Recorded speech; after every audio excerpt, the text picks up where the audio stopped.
تو کیا آپ جانتے ہیں کہ رمضان کے 30 روزے رکھنے سے ہمارے شریر پر کیا اثر ہوتا ہے؟ اس پر جاپانی سائنسدان نے ایک بڑی کھوج کی ہے جس کا جاننا ہر مسلمان کے لیے بے حد ضروری ہے۔ جاپانی بایولوجسٹ یوشونوری اشومی ایک سائنسدان ہے جن کو 2016 میں میڈیسن پر نوبل پرائز دیا گیا۔ ان سے جب پوچھا گیا کہ آپ نے کون سی ایسی چیز بنائی ہے جس کی بنا پر آپ کو دنیا کا سب سے بڑا انعام نوبل پرائز دیا جا رہا ہے، تو انہوں نے کہا تھا کہ میں نے کینسر کی ممکنہ دوا کھوج لی ہے، اور اس بات پر دنیا نے بڑے پر انداز میں ان کی کاوش کو سراہا اور مبارکباد دی گئی۔ اس کے بعد ڈاکٹر یوشینوری اشومی نے کہا کہ میں نے کینسر کی دوا نہیں بلکہ کینسر سے بچاؤ کا حل تلاش کر لیا ہے۔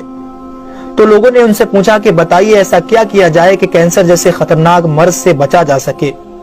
تو انہوں نے کہا کہ جب ہم بھوکا رہتے ہیں تو ہماری باڈی میں موجود غذائیت ختم ہونے لگتی ہے، جس کی وجہ سے جسم بھوک محسوس کرتا ہے۔ اگر اس بھوک کے دوران جسم تک کھانا نہ پہنچے تو ہمارا جسم بھوک کی شدت کی وجہ سے اپنے اندر موجود ان زہریلے سیلز کو کھانا شروع کر دیتا ہے جو کینسر کا سبب بنتے ہیں۔ اس عمل کو میڈیکل کی لینگویج میں آٹوفیگی کہا جاتا ہے۔ اگر آپ چاہتے ہیں کہ آپ کا جسم ایسے بیمار سیل سے پاک ہو تو آپ کو بھوکا رہنا چاہیے۔ جب ایسے سیلز مرنا شروع کر دیتے ہیں تو کینسر کا پرسنٹیج کم ہو جاتا ہے۔ اس کے بعد جاپانی سائنسدان سے پوچھا گیا کہ انسان کو سال بھر میں کتنے دن بھوکا رہنا چاہیے کہ اس میں کینسر نہ پایا جائے؟ تو انہوں نے کہا کہ اگر 20 سے 25 دن کم سے کم اور 9 سے 10 گھنٹے بھوکا رہا جائے تو اس کی باڈی ایسے تمام زہریلے سیلز کو کھا جائے گی اور اس میں کینسر نہیں ہوگا۔ اے میرے پیارے رب کریم، آج ہمیں سمجھ آیا کہ مومن پر روزے کیوں فرض کیے گئے، اور آج مجھے اس احادیث پاک کی بھی سمجھ آ گئی جس میں آپ صلی اللہ علیہ وسلم نے فرمایا کہ ہر شے کی زکوٰۃ ہے اور جسم کی زکوٰۃ روزہ ہے۔ سبحان اللہ! میں قربان جاؤں ایسے سچے دین پر جس نے عبادت کے اندر بھی بیماریوں کا علاج رکھا ہے۔ دوستو، اسلام وہ دین فطرت ہے جو زندگی کے ہر شعبے میں راہ اعتدال کی تعلیم دیتا ہے۔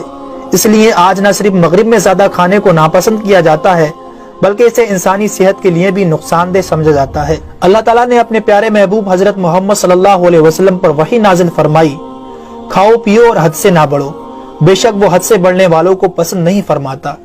اس کے علاوہ حضرت ابو ہریرہ رضی اللہ تعالیٰ عنہ سے روایت ہے کہ رسول اکرم صلی اللہ علیہ وسلم نے ارشاد فرمایا، کھاؤ پیو اور پہنو اور خیرات کرو بغیر فضول خرچی اور تکبر کیے۔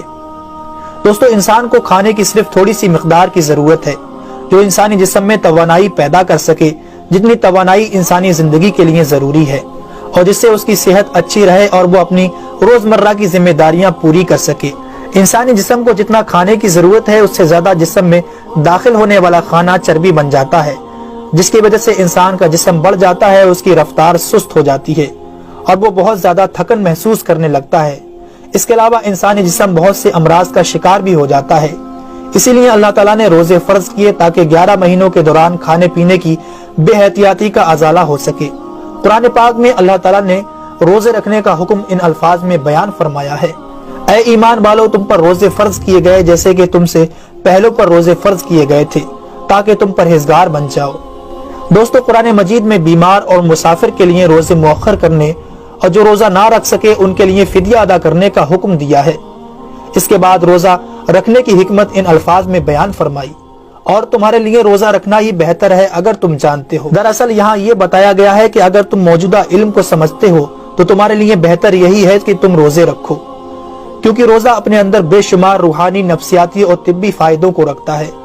روزے کی طبی افادیت کی طرف نہایت مختصر مگر جامع اشارہ نبی اکرم صلی اللہ علیہ وسلم نے ان الفاظوں میں بیان فرمایا، روزے رکھو اور تندرست ہو جاؤ۔ اللہ رب العالمین ہم سب کو اس مہینے میں زیادہ سے زیادہ نیکیاں کرنے اور سارے روزے رکھنے کی توفیق عطا فرمائے۔ آمین ثم آمین۔